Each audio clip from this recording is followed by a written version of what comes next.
Men in clean coats stand on porches, watching black labor move fields they legally control. Their confidence rests on a belief enforced daily by whips, patrols, and written permissions. They believe violence flows in one direction, from white authority toward black bodies. They believe control is permanent because resistance has been erased from memory. Armed riders circle plantations, faces bored, weapons resting loosely across saddles. Enslaved men lower their eyes, adjust tools, and measure distances without speaking. The belief holds because it has not been tested recently. A messenger rides hard, bread broken, stopping before a courthouse with trembling hands. Officials lean forward as he speaks, then exchange glances without interrupting him. One clerk reaches for a ledger, another for a pistol kept beneath the desk. Orders move outward quickly, carried by men suddenly alert. Militia assemble without ceremony, boots striking dirt, hands checking powder and steel. Local leaders issue commands they rarely need, voices tight but controlled. Church bells ring at hours not meant for worship. The belief begins to crack under the weight of reaction. A black man stands apart from others, postures straight, eyes fixed forward. He listens while white men argue near him, assuming silence means submission. He has learned their routines, their overconfidence, and their habits at night. He does not interrupt them. Groups form quietly. After work, bodies close, heads inclined toward one speaker. Tools are examined differently now, gripped, weighed, and repurposed. Decisions are made without a written record. Trust is tested and confirmed through action. Plantation houses glow with lamplight as families dine unaware of nearby movement. Enslaved men move through darkness with direction, not chaos. They do not shout, they knock. Doors open to familiar faces carrying unfamiliar resolve. Someone has recognized names before recognizing danger. Resistance is no longer theoretical. Riders flee through woods toward towns, shouting warnings into the night. Militia return fire where they cannot identify targets. Orders dissolve into reaction. Authority fractures under speed. Captured men are questioned immediately, faces forced upward toward torchlight. They answer selectively, protecting others through omission. Silence becomes a tactic. Officials gather again, this time with visible strain. They argue about scale, about containment, about precedent. One man asks whether this has happened before. No one answers.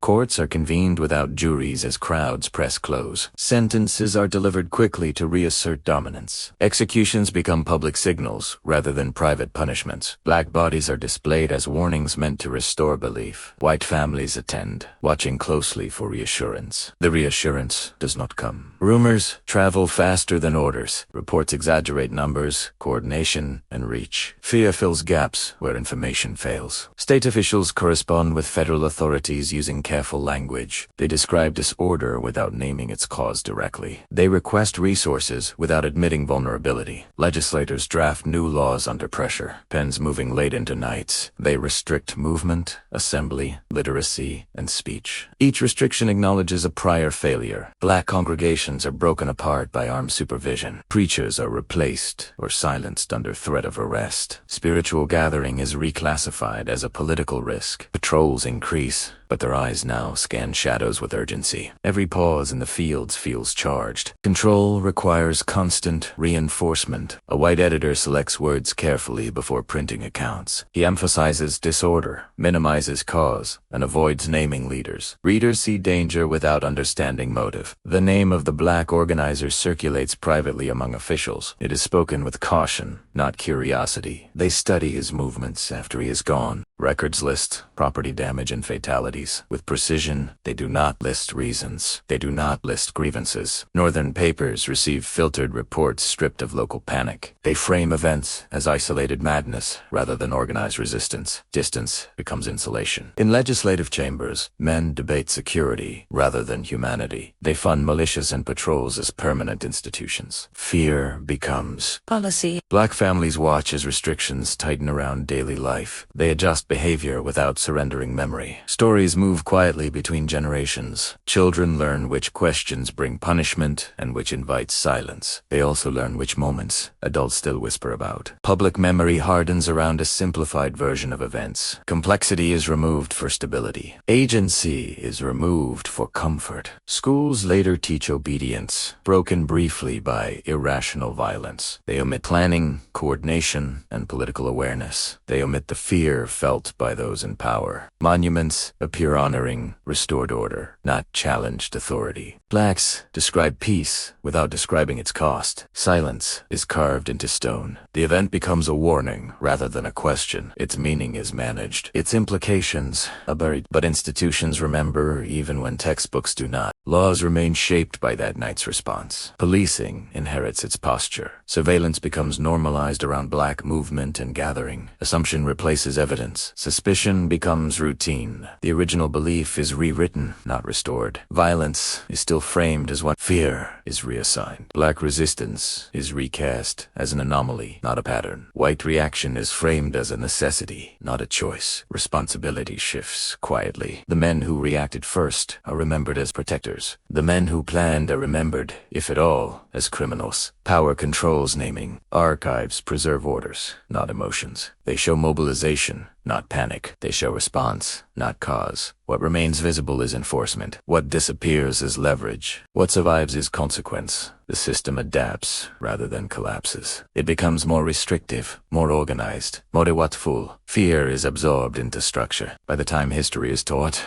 the edge is gone. What threatened power becomes a footnote. What is revealed vulnerability becomes silence. The people who felt history happening leave no official testimony. Their presence is inferred through reaction alone. Their agency remains implied. The story pauses here, not resolved. Institutions are still moving. Consequences are still unfolding. Institutions continue moving without pause, carrying lessons learned through tightened procedures and permanent vigilance. New patrol schedules are enforced by men trained to expect coordination, not spontaneity. Weapons are issued more freely, and authority is decentralized for faster reaction. The black movement is measured, recorded, and questioned at thresholds once ignored. Permits become proof of loyalty rather than a necessity. Absence becomes suspicious. Courthouses revise internal protocols quietly, without public debate. Judges receive guidance, emphasizing speed over deliberation. Process becomes containment. Local officials meet with federal representatives behind closed doors. They describe stability as fragile, requiring sustained oversight. Support arrives without headlines. Plantation owners adjust labor arrangements to reduce unsupervised interaction. Work is redistributed, tasks isolated, and communication discouraged. Efficiency yields to control. Black artisans and skilled workers are reassigned or sold outward. Knowledge disperses under pressure. Networks thin by design. Church leaders are vetted through white intermediaries before appointments. Messages are monitored for tone rather than content. Faith is managed as infrastructure. State records show increased spending on enforcement year after year. Budgets reflect anticipation, not response. Fear is institutionalized quietly. Northern observers debate abstract principles while avoiding specific cases. They reference order and property with professional distance. The people involved remain unnamed. Abolitionist publications cite events cautiously, trimming detail to avoid backlash. They quote officials rather than participants. Authority frames resistance. Political parties incorporate security language into platforms without attribution. Voters hear reassurance rather than a warning. Memory is repackaged. Textbook authors condense events into manageable paragraphs. They remove planning to preserve moral simplicity. They remove fear to preserve authority. Students memorize outcomes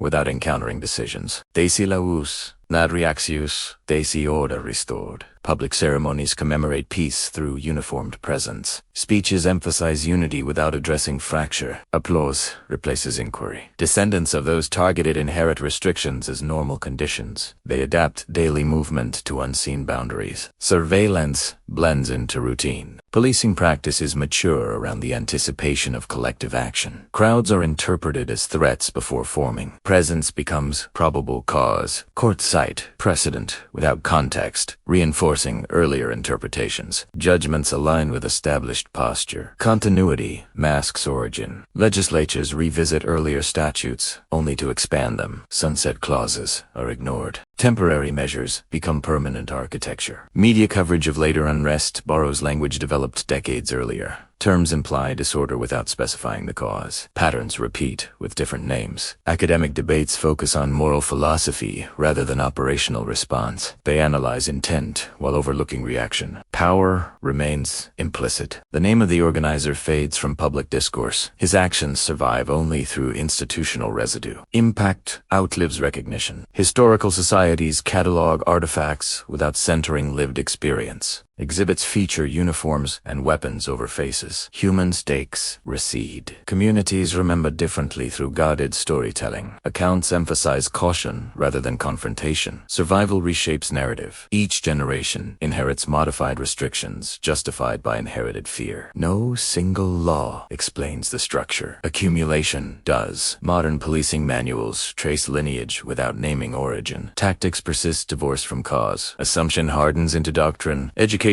systems emphasize progress narratives that skip regression points. Moments of resistance appear isolated. Continuity is disrupted intentionally. Public memory frames fear as irrational rather than responsive. Institutions are absolved through abstraction. Responsibility diffuses. The event's lesson remains active within systems that never forgot it. They adjust faster than public discourse. They prepare for repetition. Black organizing encounters preemptive resistance informed by earlier precedent. Permits are delayed. Gatherings dispersed, and leaders. History operates ahead of awareness. Modern commentators debate origins without accessing operational records. They argue morality while procedure remains intact. Action outpaces analysis. The original belief attacked decades earlier never fully returns. Authority no longer assumes compliance. It enforces anticipation. Fear moves silently from reaction to design. Architecture reflects anxiety through layout and access control. Streets are planned for monitoring. Institutions reward predictability over justice. Stability becomes justification. Change becomes risk. The people who felt history happening remained largely unnamed. Their presence is detected only through institutional response. Their leverage is inferred. What survives publicly is restraint imposed, not resistance expressed. What survives privately is memory guarded. Both shapes present conditions. The story resolves not with closure, but with persistence. The structure stands, altered yet intact. Its origins remain deliberately obscured.